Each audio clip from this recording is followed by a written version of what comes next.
absolutamente instigante agora para depois do intervalo, não é? Não dá sono nas pessoas normalmente. Bom, enfim, vamos lá. Gente, pode até dar sono, né? Mas é algo que precisaremos usar com frequência na prova.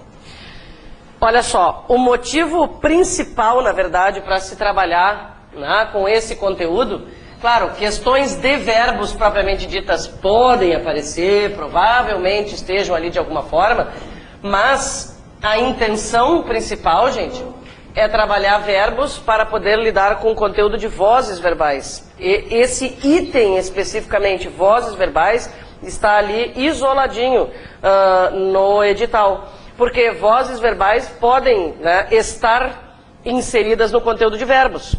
Mas eles fizeram questão de separar isso. Quer dizer que provavelmente haja uma, né, referente a essa matéria. Então tá. Gente, eu vou lembrar detalhes bem simples para podermos seguir adiante, né?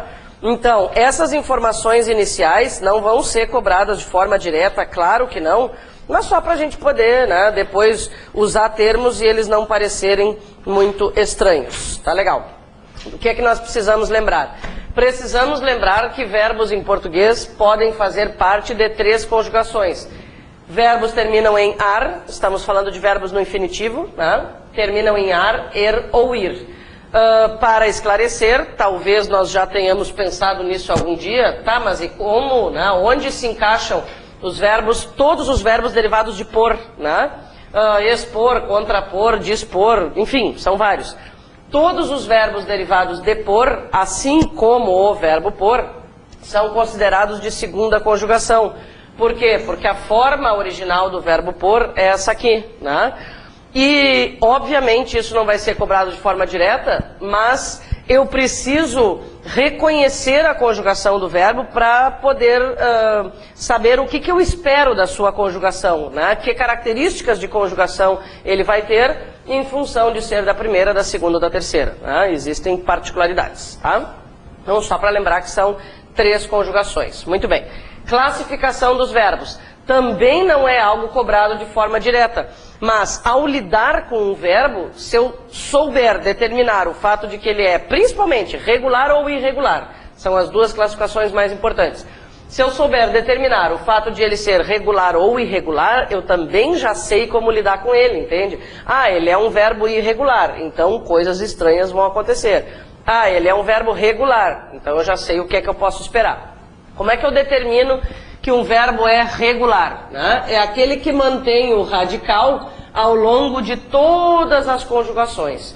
Não importa o tempo, não importa o modo, não importa a pessoa gramatical, verbos regulares vão manter o radical em todas essas possibilidades, né? Para determinar se um verbo é regular ou irregular de forma bem prática, eu vou fazer a conjugação entre a primeira e a segunda pessoas do presente e do indicativo.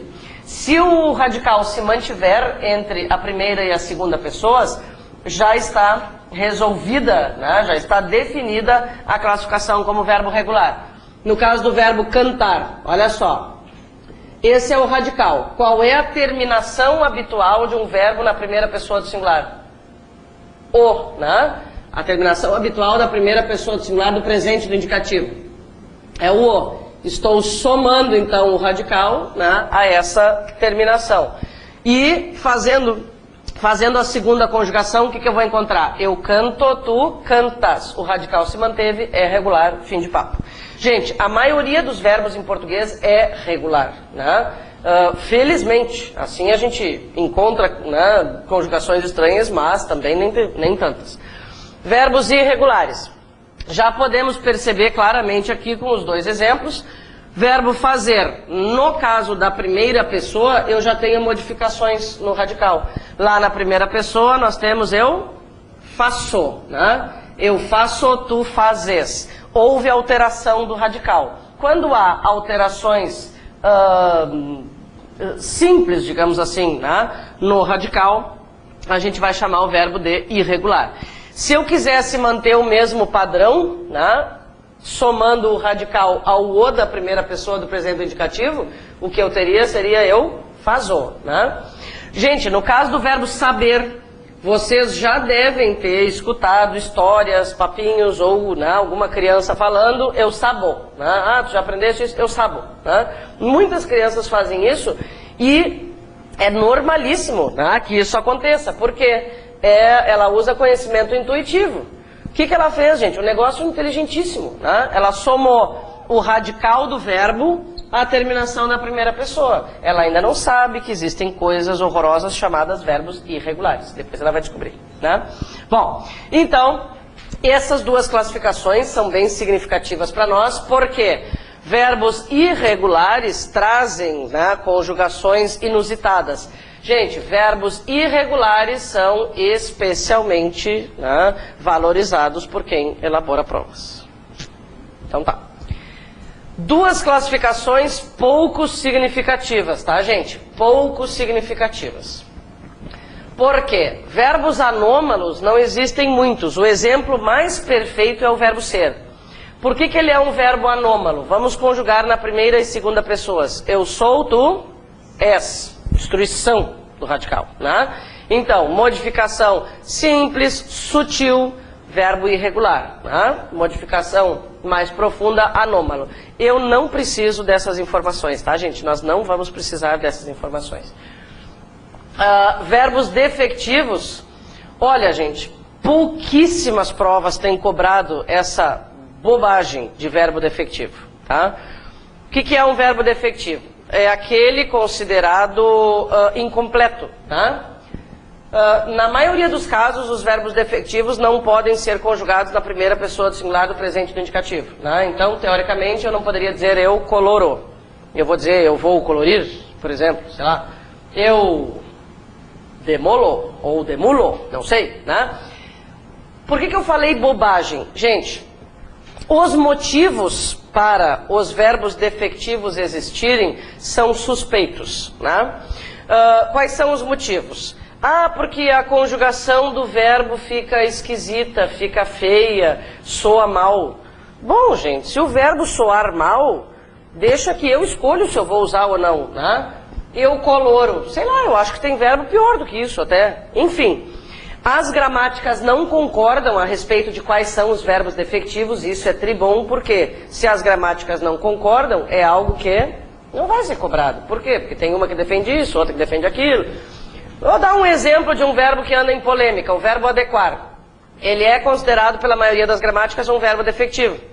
Quer dizer que nós não poderíamos conjugar eu adequo. Eu adequo não existe, tá? Mas se ele existir, coisa que defendem algumas gramáticas, a forma vai ser eu adequo, né? E alguns já acrescentam esse verbo como um verbo comum, outros ainda como defectivos. Então é aquela confusão, ninguém sabe muito bem, né, o que fazer. E por que esses verbos estão assim, vivendo né, essa polêmica? Porque essa regra é inútil, né, gente? Não sei, assim, se vocês concordam. Ela é inútil porque, eu tenho que decorar uma lista de verbos que não pode ser conjugado na primeira pessoa. Né? Enfim, se a pessoa achar feio, ela não conjuga, pronto. Então, é bem raro que isso apareça numa prova. Fala aqui. Presente do indicativo e, consequentemente, lá no presente do subjuntivo e com consequências no imperativo, porque o imperativo depende desses dois, né? Mas é presente do indicativo, tá? São vários verbos, gente. Nós poderíamos ficar meia hora só falando desse assunto, só que seria um assunto inútil, né? Tem coisas bem esquisitas, inclusive, né? Eu vou falar só de um verbo mais, tá? Não resisto. Olha só, o verbo computar, gente, tá? Olha que barbaridade. Que coisa inútil, né? Computar. Esse verbo não pode ser conjugado em todas as circunstâncias em que aparece aquela palavra desagradável.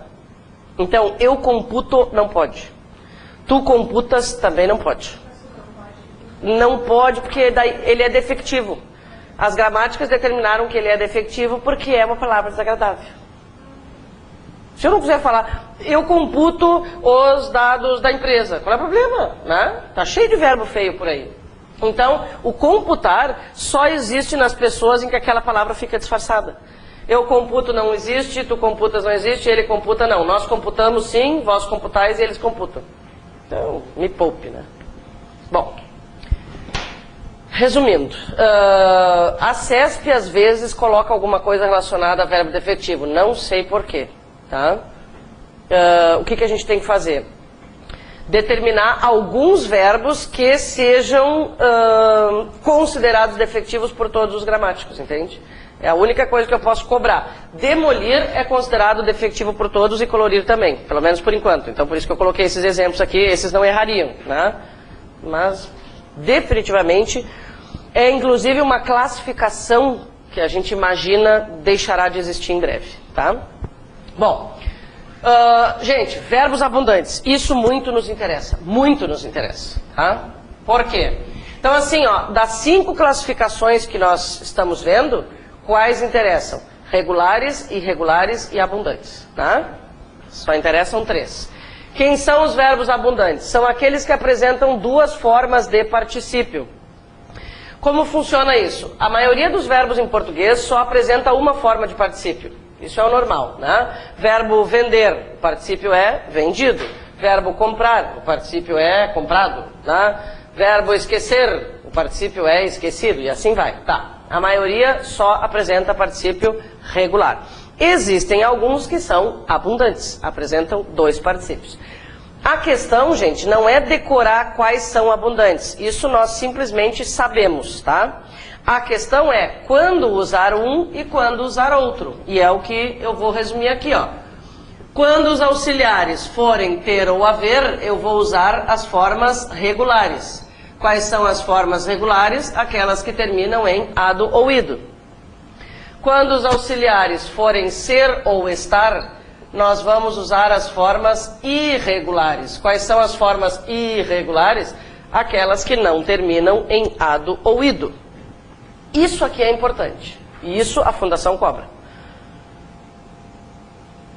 Eu me lembro agora especificamente de uma locução verbal que ela colocou numa frase que diz assim, ó, a discussão tinha aceso a polêmica. A frase era mais ou menos essa, tá? Tinha aceso a polêmica, tá certo isso? Não, porque o auxiliar é o verbo ter, então eu deveria ter dito tinha acendido, né? Por aí, tá? Bom, vamos analisar esses exemplos aqui. Impresso, por quê? Porque o auxiliar é ser, né? Imprimido, porque o auxiliar é haver. O que acontece conosco no dia a dia? A tendência das pessoas, gente, é usar, de todos nós, a tendência é usar a forma irregular sempre. Vocês, bom, primeiro que a gente não usa o verbo haver no dia a dia como auxiliar. A gente não fala, eu já havia imprimido alguma coisa. Não, a gente diz, eu já tinha impresso, na maioria dos casos. Se alguém fala tinha imprimido, parabéns, né? Mas a maioria normalmente tende a usar a forma irregular quando deveria usar a forma regular. Por um motivo muito simples, ela é menor. E isso é fato em qualquer língua, gente, né? Se existem 2 formas e uma é menor, a gente sempre escolhe a menor, tá? Então, tem que cuidar, por quê? Porque alguns particípios podem até parecer errados. Essa lista aqui não está no livro de vocês, por quê? Porque você não precisa decorar, eu só quis colocar mais exemplos, tá? Não precisa copiar, ninguém vai ter que decorar quais verbos são abundantes. Eu só quis mostrar a nossa tendência de usar a forma irregular no dia a dia. Vamos pegar o verbo entregar. Alguns são esquisitos, eu sei, mas vamos falar de verbos cotidianos. Entregar. Quem talvez já não disse, eu já tinha entregue aquela mercadoria. Eu já tinha entregue o livro que me pediu, né? Não, eu já tinha entregado, a mercadoria foi entregue. Aqui particípios regulares, aqui irregulares, tá? Mesmo o imprimido, gente, se observem, dificilmente nós usamos a forma, eu já tinha imprimido. Quase nunca eu escuto isso, tá? Olha o eleito, olha o verbo eleger lá, eleito e elegido. Eu havia elegido o candidato X. Não sei se nós falaríamos isso, né? Eu tinha eleito, provavelmente nós falaríamos isso, né? Então, alguns começam até a soar errados para nós. Olha só, eu já tinha aceitado o convite dele. Ui, que estranho, né? Já tinha aceito, é o que a maioria usa. Então, cuidado. A tendência é, né, nós tentarmos usar sempre os irregulares. Por isso, olha só, quem faz prova sabe o que está fazendo. Por isso, na prova, eles propuseram tinha aceso, porque um monte de gente deve ter achado isso trifamiliar, né? Tá, legal. Obs especiais. Gente, também, como vocês sabem, existem alguns verbos que só apresentam o particípio irregular. Não são só aqueles dois, eu coloquei exemplos, né? Verbo fazer, todos nós sabemos que só existe a forma feito, independentemente do auxiliar daí, né? Escrever, só a forma escrito, abrir, só a forma aberto, né? E por aí vai. Mas não são detalhes que nós tenhamos que memorizar. A gente só tem que aplicar de forma adequada. E aqui algumas observaçõezinhas especiais, tá? Gente, esses três primeiros verbos aqui, sofreram alteração ao longo dos tempos. Eles eram considerados abundantes. Gasto e gastado. Algumas gramáticas ainda trazem essas formas meio jurássicas, né? Gasto e gastado, ganho e ganhado, pago e pagado. O que aconteceu? São três verbos cotidianos, né? A gente vive precisando usar verbos gastar, ganhar e pagar. Tá. Como disse um aluno, mais gastar e pagar do que ganhar, mas tudo bem, né? Enfim, o que aconteceu? Os gramáticos resolveram aceitar a sugestão dos falantes da língua. Às vezes isso acontece, muitas vezes isso acontece. É mais ou menos assim, então tá, vocês só querem usar as formas irregulares, agora isso é oficial, aproveitem. Então, hoje, escrever numa dissertação as formas gastado, ganhado e pagado pode até ser considerada uma forma em desuso, entende? Né? Isso não se usa mais. Vou aplicar as formas irregulares independentemente do auxiliar, certinho? Eu tinha pago, foi pago, está pago, havia pago. Tranquilo? Gente, o particípio de chegar, pelo menos até que a nossa força cotidiana não altere isso, o particípio de chegar é chegado. Ninguém tinha chego em lugar nenhum. A pessoa tinha chegado, a pessoa havia chegado. A gente escuta muito isso, né? Ah, eu não tinha chego ainda quando ele me ligou, que pena. Não, eu não tinha chego, tinha chegado. Talvez daqui a algum tempo isso seja aceito, não sei, né? Forma pegar, né? O particípio de pegar, norma culta, pegado. Só pegado, tá? No dia a dia, aceita-se a forma pegou, tá? Mas isso aqui é um uso coloquial. Para nós não serve porque vão nos pedir norma culta. Sempre pegado. Então tá. Agora a gente vai começar a falar sobre modos e tempos verbais. Muito bem.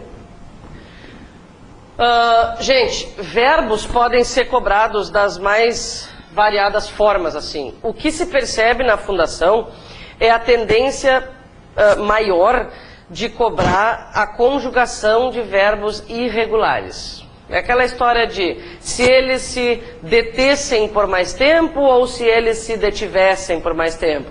Se eles se detivessem por mais tempo, né?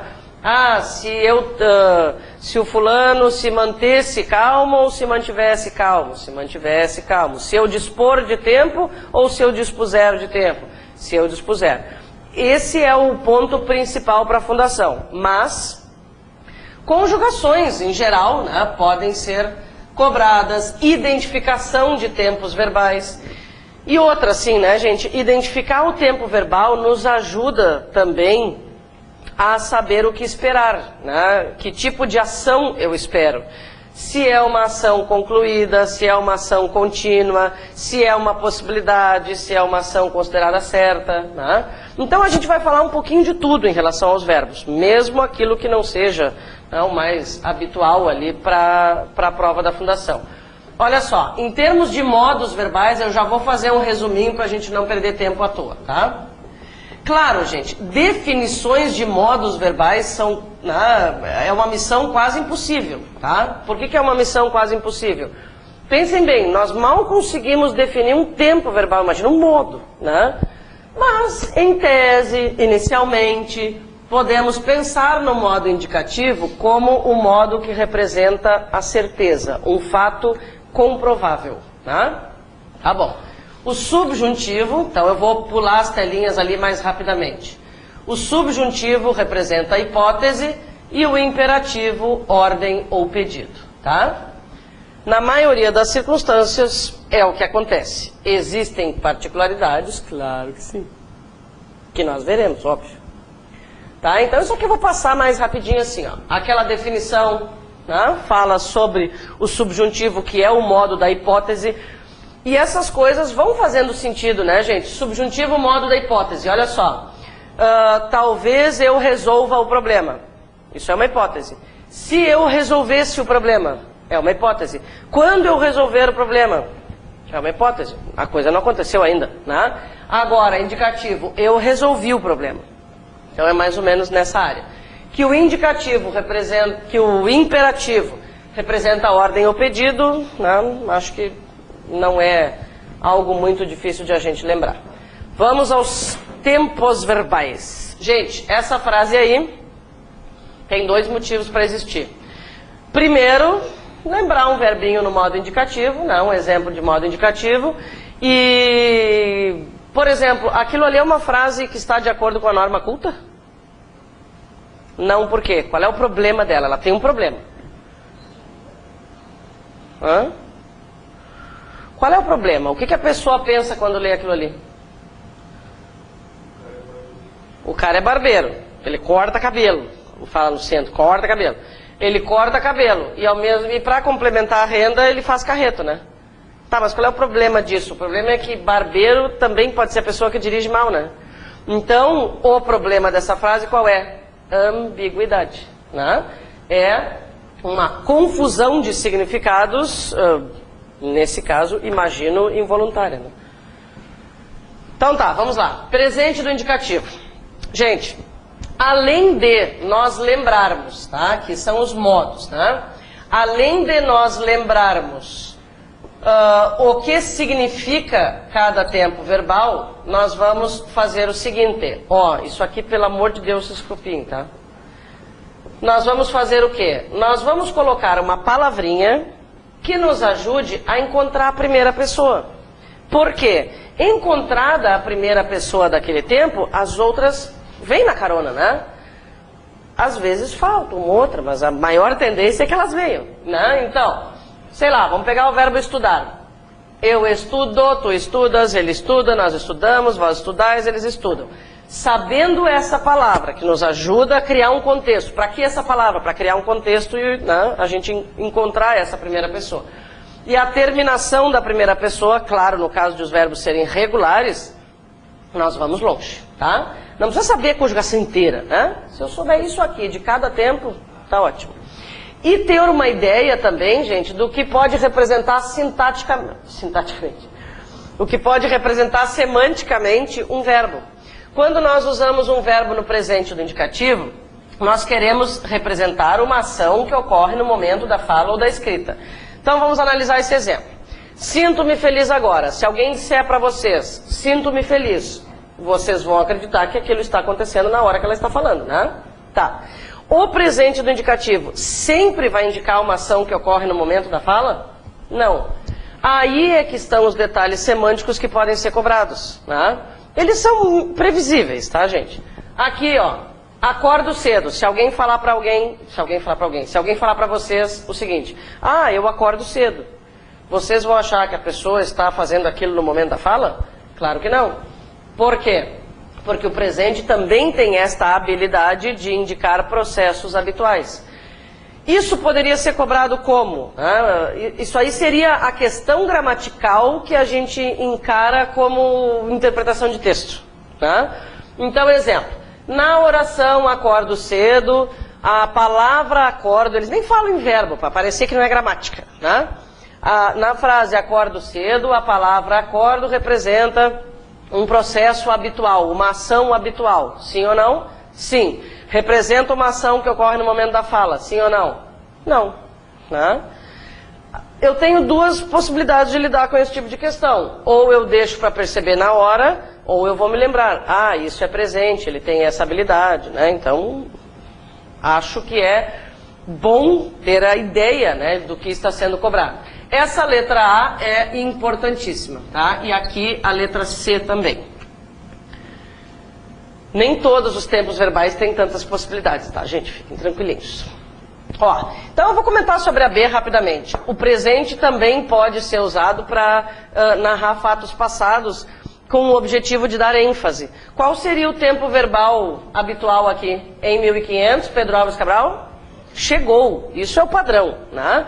Porque a pessoa que vai narrar, né, um fato histórico qualquer quer dar mais ênfase para aquilo, quer dar a sensação para as pessoas de que aquilo está acontecendo no momento, né? Então ela pode usar um verbo no presente. O que é isso? Estilo, não é regra, né? Isso aqui é bem interessante, gente, olha só. A forma verbal vou está no presente, né? Mas ela representa ideia de futuro, né? Vou ao cinema. É um verbo no presente, mas eu estou indicando o futuro com essa forma verbal. Como seria o verbo ir no futuro do presente? Irei. Então o presente tem essa habilidade, né? O verbo ir especialmente. O verbo ir pode se unir a qualquer outro verbo e criar ideia de futuro, né? Vou comprar, vou escrever, vou jogar, vou sair. Por algum motivo qualquer, gente, nós não nos habituamos a usar verbos no futuro do presente, né? A gente não fala assim, ó, escreverei uma redação amanhã, telefonarei para minha mãe quando chegar em casa, dormirei até mais tarde, domingo. A gente não fala assim, não sei porquê, né? Foi um ato, a gente não se habituou a fazer isso. E se vocês aplicarem, as pessoas vão estranhar, né? Comprarei uma roupa nova para a festa do sábado. Vão ficar olhando assim. Enfim, não é um hábito. Tá, a gente não tem o hábito de usar verbos no futuro do presente, mas de alguma forma a gente tem que indicar futuro do presente. Que jeito nós demos? Esse aqui, né?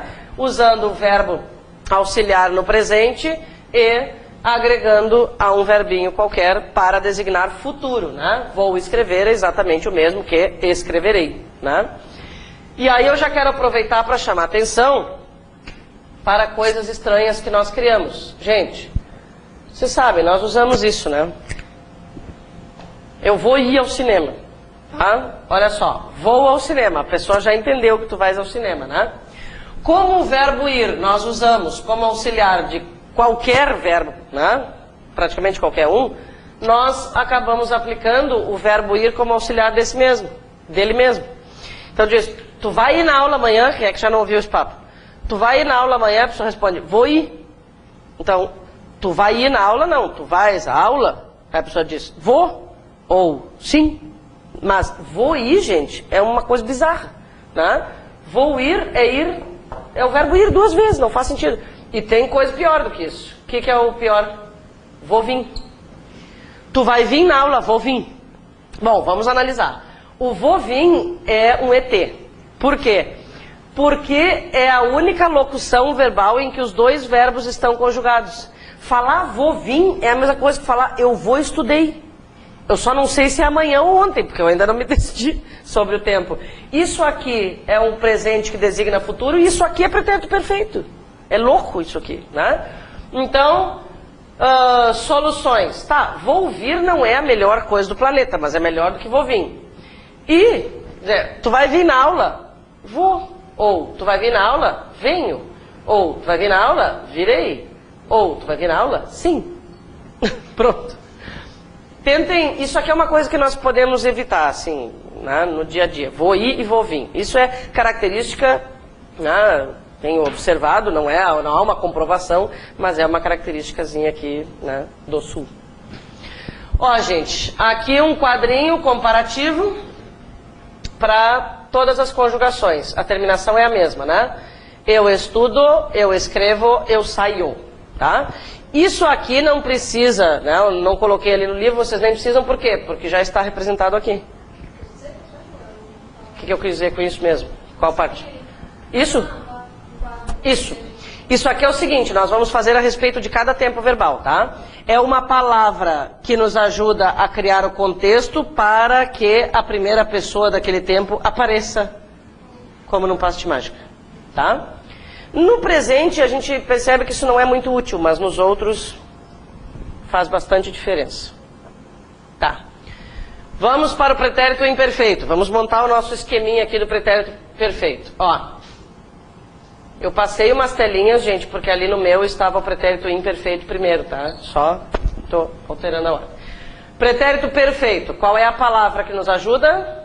Ontem. Olha só, atenção.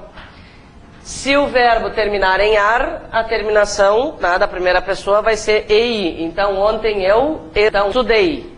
Verbo escrever, ontem eu escrevi. Verbo sair, ontem eu saí. Como é que nós vamos representar isso aqui? Assim, ó. Tá? A primeira terminação sempre é a dos verbos com ar.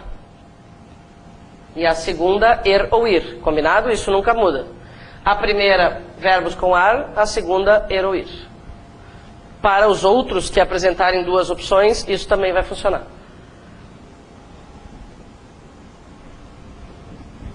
Tá. E o que é pretérito perfeito? Gente, o que é pretérito? Pretérito é igual a passado. Inclusive, às vezes na literatura a gente encontra a expressão assim em épocas pretéritas, né? Em épocas passadas. A gente perdeu esse hábito, né? Mas só para lembrar. Por que pretérito perfeito, gente? Por que ele é perfeito? Porque ele é concluído. Perfeito no sentido de ser concluído num momento específico. Então vamos lá. Quando nós dizemos saí e não pensei em ninguém, é pretérito porque é passado e é perfeito porque é concluído num momento ou período específico do passado, né? Tá. Agora, observem essa letra A. Gente, o que se pode perguntar, tá? Poderíamos substituir a expressão tenho estudado por estudei, sem que isso provocasse alteração de sentido? Poderíamos substituir tenho estudado por estudei, sem que isso provocasse alteração de sentido? Não. Por quê? Porque estudei é uma ação concluída. Tenho estudado é algo que eu comecei no passado, mas se prolonga até os dias de hoje. Então o que se pede basicamente, né, em termos de semântica assim, relacionado aos verbos, é se é uma ação concluída no momento específico, se ela indicou continuidade, né, se é algo que se prolonga até os dias de hoje, se existe certeza ou possibilidade. Né? Os nomes não importam. Por exemplo, isso aqui é pretérito perfeito composto. Ninguém vai cobrar esse nome. O que importa é que vocês leiam essa frase e saibam determinar o fato de que essa ação ainda não se encerrou. Só isso. No fundo, o que se quer é que as pessoas demonstrem que entenderam o que leem. Né? Tenho estudado. Eu comecei isso. Tá? Eu poderia trocar tenho estudado por venho estudando? É outro tipo de locução verbal. Pode? É a mesma coisa? É. Então, não pode é mudar o objetivo do verbo. Começou no passado e continua até os dias de hoje. Então, tá valendo.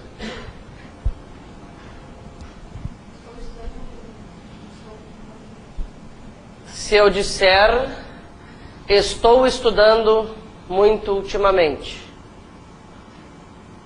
O ultimamente é que nos faz dar a ideia de passado, mas só estou estudando não garante que eu comecei no passado. Né? Estou estudando hoje, por exemplo. Aí não dá.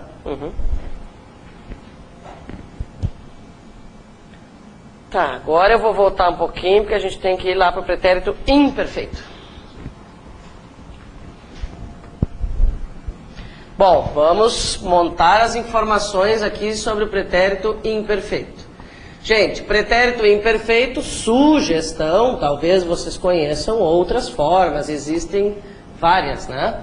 É usar a expressão naquela época e a terminação da primeira pessoa sempre vai ser, né, uma dessas duas, tá? Vá para verbos com ar e ia para verbos com er ou ir. Exemplos: estudar, eu estudava. Verbo escrever, eu escrevia. Verbo sair, eu saía. Olha como aquela expressão ajuda, né? Naquela época eu estudava. Naquela época eu escrevia. Mas ontem eu escrevi. Ontem eu estudei. Tá? Gente, qual é a diferença do pretérito perfeito para o imperfeito? Os dois são concluídos. Os dois são concluídos. Mas o imperfeito tem uma característica especial. Qual é a característica especial? A característica especial é essa aqui, ó. Ideia de continuidade, né? Também já se encerrou, mas durou mais tempo. Exemplo, eu estudei. Ninguém sabe se foi numa segunda-feira, se foi durante uma semana, se foi durante um mês. Ninguém sabe. Mas se eu disser eu estudava, isso traz a ideia de que era um processo contínuo, né? Um processo que durou um tempo maior. Se eu falar choveu, pode ter sido num momento específico. Chovia, necessariamente da ideia de duração. Então a grande diferença entre o perfeito e o imperfeito é o fato de que o perfeito se refere a um momento específico ou até um período específico. Mas no caso do imperfeito fica explícita a ideia de continuidade, de duração maior. Hã? Ó, o que no passado era contínuo ou frequente, né? Fala, amor.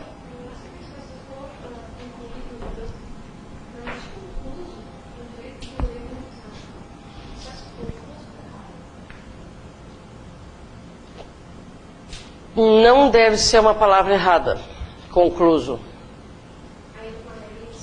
Mas, olha... Deve ser a mesma diferença de anexo ou anexado, né? Eu tenho impressão, não tenho certeza agora, de que a forma concluso existe, mas não é habitual. E quando eu falei processo concluído, aqui eu não estou usando uma locução verbal, né? No caso de processo concluído, não, pode acontecer de a gente se, né, atrapalhar, muitas vezes inclusive. Processo concluído, aqui ele é só um adjetivo, né? Mas não é algo habitual, simplesmente, né?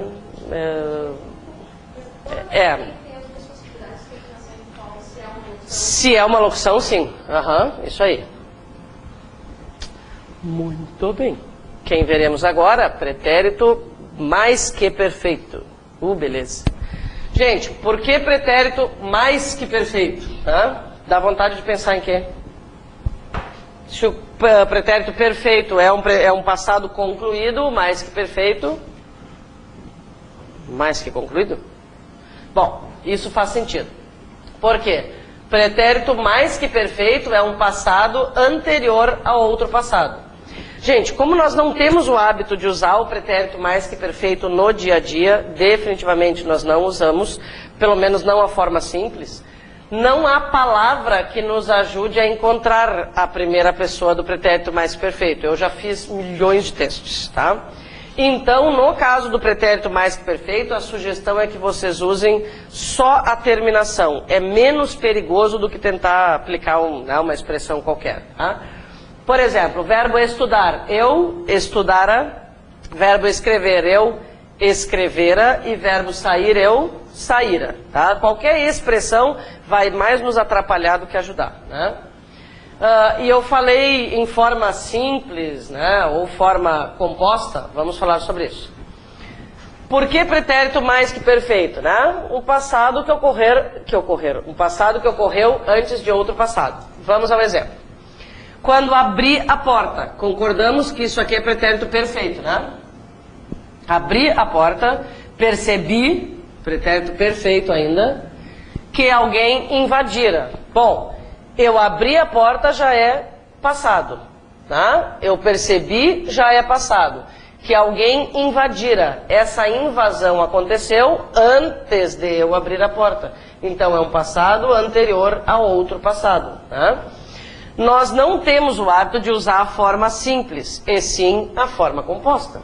As tais locuções verbais, né, com as quais a gente tem que decidir se vai aplicar um ou outro verbo, nada mais são do que formas no pretérito mais que perfeito composto. Mas essa classificação a gente não precisa aplicar em momento algum, né? Eu só preciso... a determinação de se é simples, composto ou que tipo de tempo. Eu tenho que saber usar aquela regrinha que nós vimos. Ó, aqui são os regulares em função dos auxiliares. Quando nós tratamos de tempos verbais, eu gosto assim de usar datas. Eu acho que isso nos ajuda bastante. Quer ver? Ó? Vamos determinar, depois a gente vai precisar mais disso ainda. Vamos determinar uma data para o pretérito perfeito, tá? Olha só. O nosso presente, claro, 2011, tá? O que pode ser pretérito perfeito? Vamos combinar que pretérito perfeito é 2009, tá? Pretérito perfeito. Poderia ser 2010 também, não tem problema, tá? Gente, que ano poderia funcionar como pretérito mais que perfeito? Qualquer coisa, né, antes de 2009. Não sei porque eu escrevi tão lá em cima. Não sei porque eu fiz isso. Eu não sei porque eu fiz isso comigo. Pois é. Não precisa, meu amor. Obrigada. Digamos assim que, né, apagar eu acho que vai ser mais fácil. Então tá. 2011 presente. O nosso pretérito perfeito é 2009. E a gente combinou que o mais que perfeito é 2007, né? Pretérito mais que perfeito. Tá bom. Depois precisaremos de algumas outras coisinhas. Tá. Deixa ali, depois a gente volta para esse assunto. Vamos adiante. Gente, futuro do presente. Bom, eu comentei com vocês antes, acabei de apagar, aliás, comentei com vocês antes que o modo indicativo, teoricamente, representa certeza. Falamos sobre isso. Vamos confirmar. Os tempos que nós vimos até agora representam certeza. Eu estudo português. Eu estudei português. Eu estudava português. Eu estudara português. Tudo coisa que é comprovável, né? Agora, eu estudarei português. É um fato certo? Quando é que eu vou saber se eu realmente vou estudar português? Só lá no futuro, né? Gente, então, esses dois últimos tempos verbais, apesar de fazerem parte do modo indicativo, representam possibilidade. Por um motivo óbvio, né? O futuro é incerto. Então tá, palavrinhas para me ajudar a reconhecer o futuro do presente. Amanhã e a terminação da primeira pessoa sempre REI. Olha a definição, que coisa angustiante. Exprime os processos certos ou prováveis. Ou seja, não disse nada, né? É uma definição que não nos interessa. Mas faz sentido, né, gente? Ó, estudarei amanhã bem cedinho, né? Só amanhã bem cedinho eu vou saber se isso é verdade. Então, cuidado com os futuros. Eles representam possibilidade, porque eu vou pular algumas coisas aqui, porque elas vão aparecer no exercício depois, tá? Essa determinação a respeito de ser um fato certo, né, ou provável, é algo quase sempre presente na prova. Futuro do pretérito, muito bem. Ó, futuro do pretérito, vamos usar a oração se eu pudesse. E o verbo termina em RIA. Vamos analisar o verbo estudar. Se eu pudesse, eu estudaria. Escrever, se eu pudesse, eu escreveria. Sair, se eu pudesse, eu sairia. Hã? Tá legal. Olha a definição do futuro do pretérito, que beleza. Esse tempo eu acho que é o mais doido de todos, né? Futuro do pretérito. Cheio. Exprime processos posteriores ao momento passado a que estamos nos referindo. Gente, nesse exemplo aqui, muito tempo depois entenderíamos a atitude deles. Essa ação aqui já aconteceu ou não? Já aconteceu. Vamos voltar para as nossas datas, isso vai nos ajudar. Olha só. Estamos em 2011, esse aqui é o nosso presente. Nós vamos agora lá para o pretérito perfeito, tá? Fomos para o pretérito perfeito. A gente quer planejar alguma coisa? Gente, falar a expressão planejar para o futuro é uma redundância, mas agora eu tenho que falar isso, tá? Porque planejar tem que ser para o futuro, planejar para ontem não adianta mais, né? Tá, mas eu vou falar. Então eu estou lá em 2009, fui para 2009. Eu quero planejar algo para o futuro, só que eu não posso falar o ano, porque quem tem que falar o ano são vocês. Eu quero planejar algo para o futuro em relação a 2009. Que futuro pode ser? 2010. 2010 em relação a 2009 é futuro. Acontece que nós estamos em 2011, então para nós isso é passado. Bah, isso é doido, né? Mas acho que a gente se entendeu. Eu vou para o passado, planejo algo para depois, né? Só que esse depois, em relação a hoje, já é passado. Como diria um professor amigo meu, tem que fumar um boa noite para poder entender isso, né? O que importa em relação, gente, ao futuro do boa noite é uma coisa muito velha, né, gente? Muito velha, boa noite, né? É aquilo para matar mosquitos, vocês sabem que isso existe? Afastar mosquitos. Ainda existe aquilo? Né? Tá.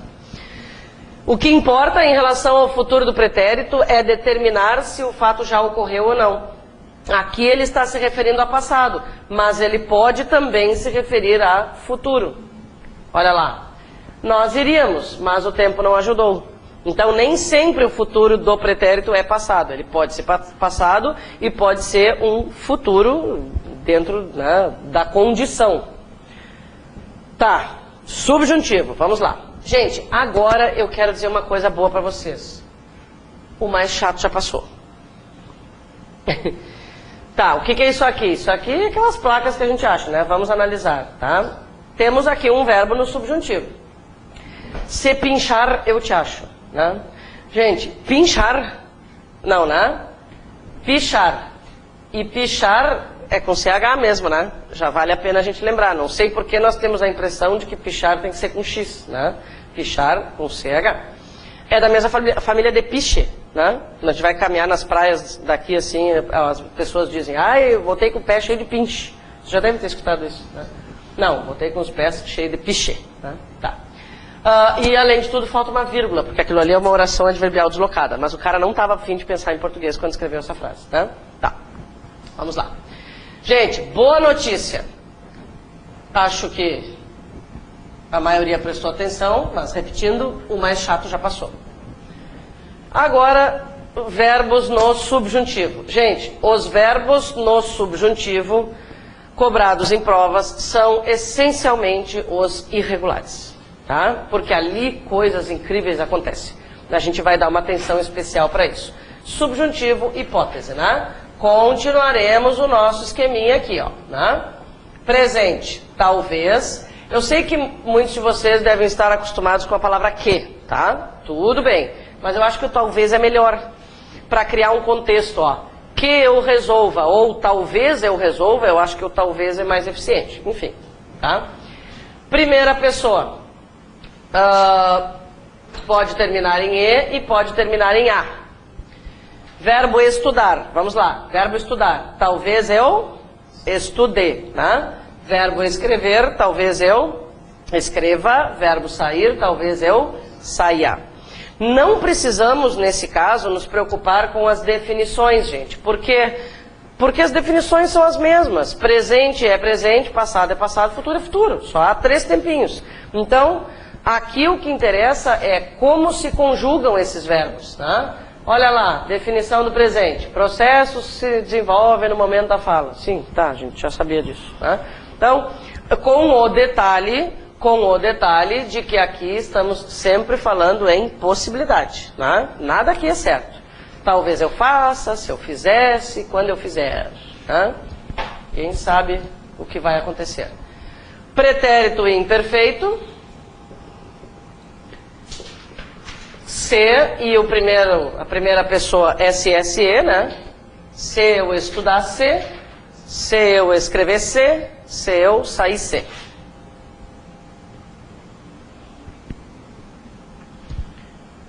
Futuro do subjuntivo. A palavrinha lá é quando e a terminação da primeira pessoa sempre R. Gente, no caso do futuro do subjuntivo, a primeira pessoa muitas vezes é igual ao infinitivo.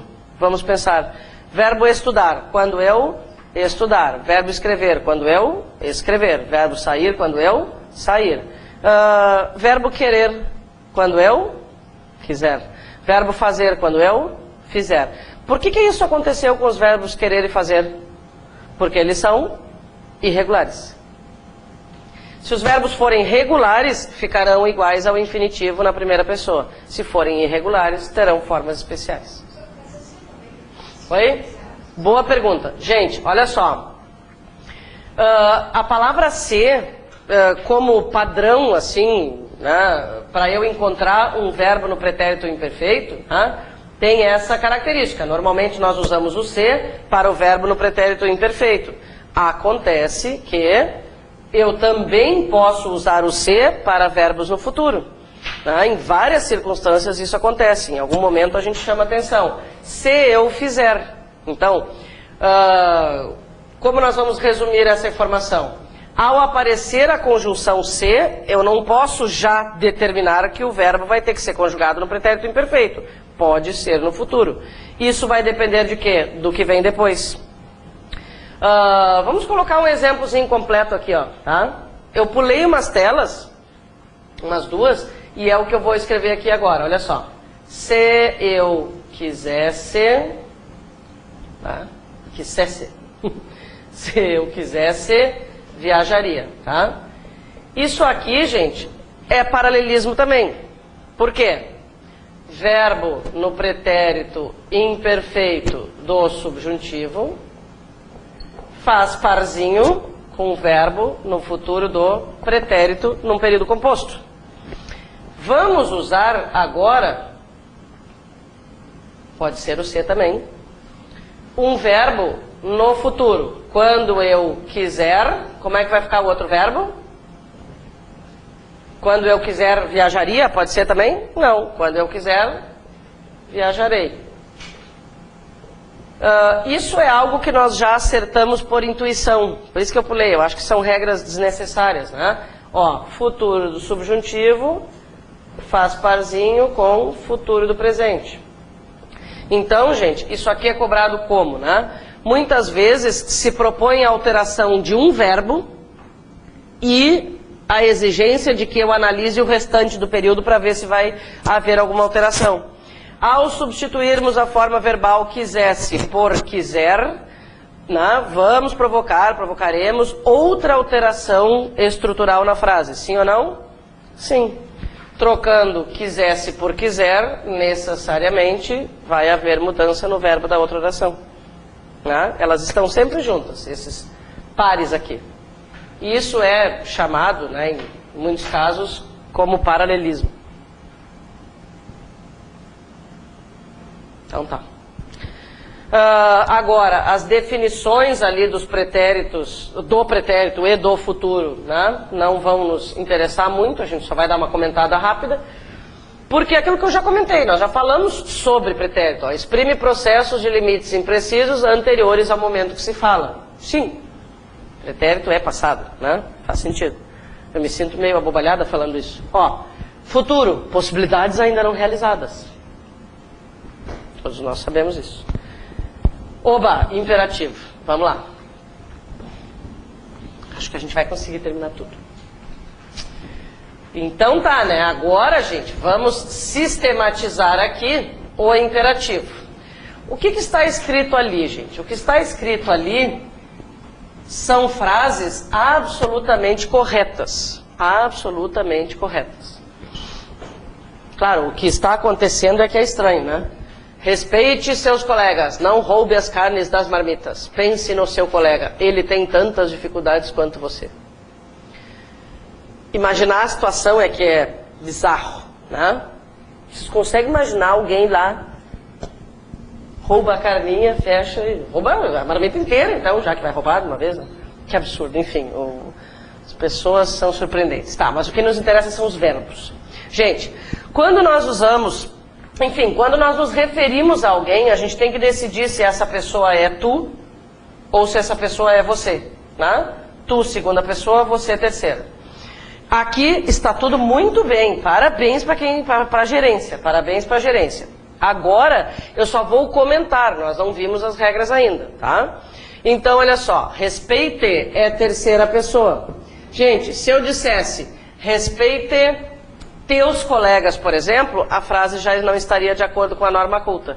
Por quê? Verbos e pronomes devem estar na segunda ou na terceira. Aqui tudo é terceira. Agora a gente vai ver a regra. Ó, não roube é terceira, pense é terceira, seu é terceira e você é terceira. Como é que ficaria tudo isso na segunda? Eu vou dizer agora, porque né, talvez a gente não lembre, mas se vocês quiserem ajudar. Ó, isso aqui é imperativo afirmativo. Segunda pessoa do singular do presente do indicativo menos o S. Eu respeito, tu respeitas. Então nós teríamos respeita teus colegas. Aqui já é imperativo negativo. Então, lá do presente subjuntivo. Talvez eu roube, talvez tu roubes. Não roubes as carnes das marmitas. Pensa no teu colega. Ele tem tantas dificuldades quanto tu. Né? Então, esse é um detalhe importante para observar. Se existe uniformidade de tratamento. Né? Em qualquer circunstância, a gente tem que observar isso aí. Tá? Bom, o imperativo, gente, depende de dois tempos verbais já vistos. Na verdade, vou fazer o esqueminha aqui, ó. O imperativo depende de dois presentes só. Afirmativo, vou montar o esqueminha. Afirmativo. O tu e o vós, presente do indicativo menos o S. Tá? Você, nós e vocês, presente do subjuntivo. E o negativo tem como origem presente do subjuntivo do jeitinho que ele é conjugado lá. Aqui está o resumo, né, das regras. Tá. Gente, na próxima tela temos um verbo conjugado. E isso não está no livro. Daí, a gente pode dar uma acalmada agora para que vocês façam a conjugação. E eu, inclusive, queria conjugar mais um ali no imperativo. Tá? Porque aqui tem uns detalhes bem importantes. Eu não vou conseguir terminar todos os verbos hoje, mas se até esse quadro aqui as coisas ficarem claras, eu já estou satisfeito. Então, olha só, queridos, olha só o que acontece. Aqui é o verbo vender, tá? Não vamos esquecer que estamos falando de um verbo terminado em er. Depois, a gente vai fazer a conjugação de um terminado em ar. O que vale para er, vale para ir, ok? E o ar é que traz conjugações diferentes. O que eu vou fazer? Ninguém vai falar de negativo agora, só afirmativo, tá? O que eu vou fazer sempre, gente? Sempre eu devo conjugar em primeiro lugar os verbos nas segundas pessoas. Por quê? Porque as segundas pessoas têm uma origem diferente das outras. Aqui eu não vou conseguir fazer a conjugação na sequência, né? Não tem como. Como a gente faz nos outros casos. Eu estudava, tu estudavas, ele estudava, nós estudávamos, nós... Não, aqui não vai dar certo. Não tem lógica isso. Então, resolva as segundas pessoas em primeiro lugar. De onde elas saem mesmo? Lá do presente do indicativo menos o S. Então, eu vendo, tu vendes. Tiramos o S, vende. Eu vendo, tu vendes, ele vende, nós vendemos, vós vendeis, tiramos o S. Tá. As outras pessoas têm origem lá no presente do subjuntivo. Talvez eu venda, talvez tu vendas, talvez ele venda, talvez nós vendamos, talvez eles vendam. Mas vamos analisar um detalhezinho prático, tá? Para analisar esse detalhe prático, eu já vou aproveitar e conjugar um verbo terminado em ar. Vamos conjugar o verbo estudar, assim, para sermos bem criativos? Ó, estudar, tá? No afirmativo, certo? Muito bem.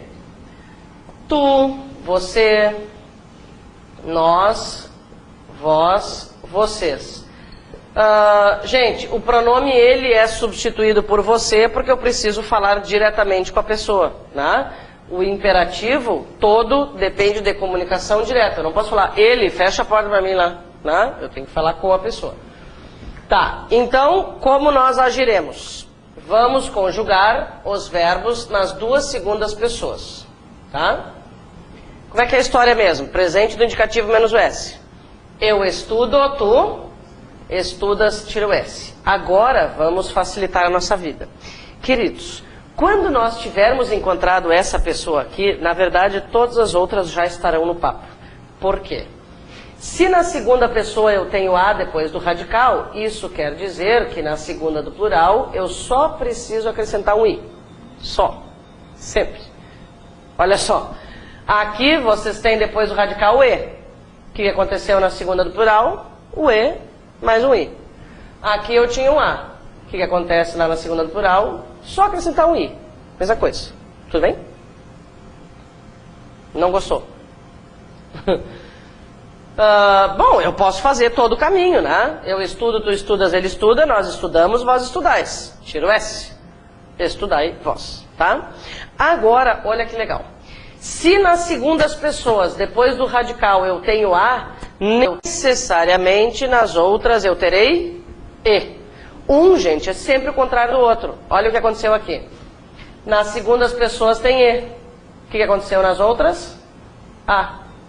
Aqui eu tenho A nas segundas. Então, como vai ficar a terceira do singular? Sem precisar procurar não sei onde. Estude, aqui. Estudemos, e aqui, estudem. Tá, agora a gente até pode confirmar com a regra, né? Presente subjuntivo. Talvez eu estude, talvez tu estudes, talvez ele estude. Talvez nós estudemos, talvez eles estudem. A utilização dessa regra, gente, tá? É especialmente interessante porque muitíssimas vezes, né, eu tenho uma frase na segunda pessoa e preciso escolher como ficaria aquela mesma frase na terceira. Isso é bem típico assim, ó, quer ver? Ó? Sabe aquela frase, sorria, você está sendo filmado? Isso aqui já foi cobrado 700 vezes em prova. Todas essas frases que aparecem em função da publicidade, como aviso ou propaganda, elas são aproveitadas por quê? Porque são frases que se dirigem diretamente, né, ao consumidor ou ao usuário, enfim, né? Como ficaria essa frase aí toda na segunda pessoa? E aí eles colocam opções, entende? Tá? Como ficaria toda na segunda pessoa? Gente, o verbo sorrir é irregular. Então, necessariamente, né, aquilo lá não vai funcionar. Aquilo lá só funciona para verbo regular. Tá? Isso aqui é a terceira, né? Tá, então o que eu tenho que fazer? Presente do indicativo menos o S. Eu sorrio, tu sorris. Tira o S. Sorri. Tá? Agora, tu... Eu esqueci um verbo, né? E vocês estão só rindo da minha cara. Tá? Eu esqueci o verbo aqui, vocês perceberam? Ou vocês estão piores do que eu? Você está sendo filmado, eu esqueci o verbo, desculpa. Tu estás, ó, de novo, sendo filmado. Então, eu tenho uma frase na segunda, precisarei passar para a terceira, ou vice-versa, né? Se os verbos forem irregulares, só a regra vai me ajudar. Se eles forem regulares, eu posso trocar tranquilamente o A pelo E, o E pelo... Né? Se na segunda for A, na terceira vai ser E. Se na segunda for E, na terceira vai ser A. Tem como mudar isso. E negativo, gente. O negativo é uma beleza de tempo verbal. Por quê? Porque ele só tem que ser copiado do presente do subjuntivo a partir da segunda pessoa. Verbo vender. Talvez eu venda, talvez tu vendas, talvez ele venda, talvez nós vendamos, talvez vós vendais, talvez eles vendam. Vamos conjugar o verbo estudar. Verbo estudar, tá? Lá no negativo. Tudo presente do subjuntivo a partir da segunda pessoa, só para ficar completinho. Negativo. Terei o não, né? E as pessoas gramaticais. Tá. Então, talvez eu estude, talvez tu estudes, talvez ele estude, talvez nós estudemos, talvez vós estudeis, talvez eles estudem. Gente, outra coisa que se cobra também é a transformação de uma frase na segunda pessoa, da mesma pessoa, entende? Segunda pessoa do afirmativo para a segunda do negativo. Por quê? Porque a segunda tem origem no presente do indicativo menos o S, lá no afirmativo, e aqui tem outro tempo verbal. Então as pessoas tendem a colocar simplesmente um S lá, não estudas, por exemplo. Tá? E será que vão cobrar a troca da terceira do afirmativo para a terceira do negativo? Claro que não. Por quê? Porque não acontece nada diferente para complicar a nossa vida. Última OBS. Última OBS. Gente, anotação. Verbo ser no afirmativo imperativo, tá? Olha só. Como ele é um verbo anômalo, não adianta querer buscar explicação em algum lugar. É assim, alguém quis, tá? Então, as segundas pessoas são assim, esquisitas mesmo, tem que aceitar, né? É a vida, tá? As outras fazem sentido. Né? As outras fazem sentido. Ó. Talvez eu seja, talvez nós sejamos, talvez ele seja. Tá? Agora aqui, em vez de eu falar para alguém, seja feliz, me referindo a essa pessoa como você, se eu quiser, né, me referir a essa pessoa como tu, eu vou dizer, ser feliz. Viu? Bom, ser feliz pode parecer esquisito, mas qual é a forma verbal impossível de ser usada, inaceitável, referente a essa turma aqui? Aquela, né? Seja. Que ela não dá, nem sob tortura. Deixa eu ver o seguinte. Gente, faltaram poucos detalhes em relação aos verbos. Deixa eu ver. Faltaram poucos detalhes. Na verdade, só faltaram alguns detalhes a respeito de formas nominais, que são menos significativos. Portanto, os exercícios vocês podem fazer a título de tema de casa, né? E teremos nossa próxima aula dia 25. Então, um bom descanso de aula de português. Até dia 25, queridos.